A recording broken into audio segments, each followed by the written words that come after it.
তারা বাংলাদেশে 2025 বার বাংলাদেশের সীমান্ত এবং বাংলাদেশের মানচিত্রের উপরে যুদ্ধ ঘোষণা করেছে। আমাদের যিনি বর্তমান সরকার, ওনারা বলেছিল সবার আগে বাংলাদেশ, সবার আগে বাংলাদেশ আপনি মুখে বলেন, আর সীমান্তে যখন মানুষ মরে তখন আপনার বক্তব্য এবং কাজ সাংঘর্ষিক। এই জন্য বক্তব্য এবং কাজ যখন সাংঘর্ষিক হয় তাদেরকে বলা হয় মুনাফিক। অর্থাৎ আপনি বললেন যে আপনি বাংলাদেশের সংস্কার বাস্তবায়ন করবেন হ্যাঁ ভোটে ভোট দেওয়ার জন্য, জনগণ হ্যাঁ ভোটে ভোট দিয়েছে এবং বাংলাদেশে কোন সংস্কার আপনি বাস্তবায়ন করছেন না।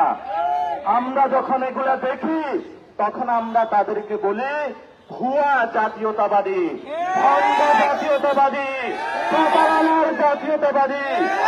যদি জাতীয়তাবাদী হতে হয় তাহলে প্রথমে আপনাদেরকে বাংলাদেশের মানুষের পক্ষে দাঁড়িয়ে সীমান্তের মানুষদেরকে আপনাদেরকে রক্ষা করতে হবে। গতকালকে লালমনিরহাট হাতীবান্ধাতে খাদিমুল ইসলাম নামে এক ভাইকে ঝাঁঝরা বুলেটের আঘাতে তাকে শহীদ করা হয়েছে। সেখানে বিএসএফ বক্তব্য দিয়েছে, তাদের তাল মিলিয়ে বাংলাদেশের যে বাহিনী রয়েছে সীমান্তবর্তী তারা বলেছে সে নাকি গরু চোরাচালান করতে গিয়েছে। বাংলাদেশের কোন মানুষ গরু চোরাচালান করতে পারে না। গরু চোরাচালান করে ইন্ডিয়ান বাহিনী, গরু চোরাচালান করে সেই গেরুয়া বাহিনী।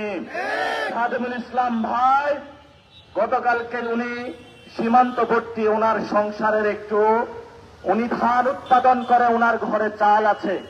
সন্তান তাকে জিজ্ঞাসা করেছে, বাবা আমি চালটা কি দিয়ে খাবো? উনি একজন বাবা হয়ে পকেটে টাকা নয় মাছ ধরার জন্য সীমান্তে গিয়েছিল, তাকে বুলেটের আঘাতে হত্যা করা হয়েছে। অথচ বাংলাদেশ তাকে বয়ান উৎপাদন করছে যে তাকে নাকি গরু চোরাচালান করার জন্য হত্যা করা হয়েছে।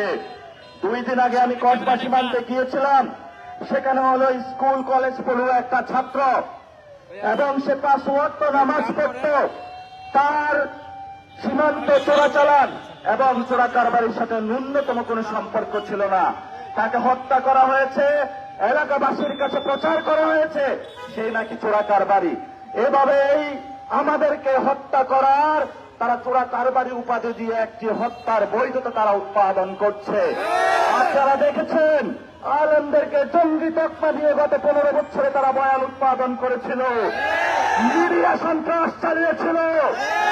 আলেমদের একটাই দোষ, বাংলাদেশে আলেমরা ইসলামকে ভালোবাসে, মসজিদে নামাজ পড়তে যায়, তারা ভারতের সাথে কখনো আপোষ করবে না। এটাই তাদের অপরাধ। এটাই যদি তাদের অপরাধ হয়ে থাকে, সার্বভৌমত্ব আর ইসলাম যদি তাদের অপরাধ হয়ে থাকে, এই অপরাধের কারণে আমরা ফাঁসিতে ঝুলতে প্রস্তুত আছি, কিন্তু আমরা এটার সাথে আপোষ করব না। ইনশাআল্লাহ আপনারা জানেন বর্তমান যে সরকারে রয়েছে, সীমান্তে যদি কেউ যায় সেখানে যেই বাহিনী হোক না কেন তাকে গ্রেপ্তার করতে পারবে যদি সে কোনো অপরাধী হয়ে থাকে, কিন্তু তাকে গুলি করতে পারবে না। এটা একটা আন্তর্জাতিক আইন।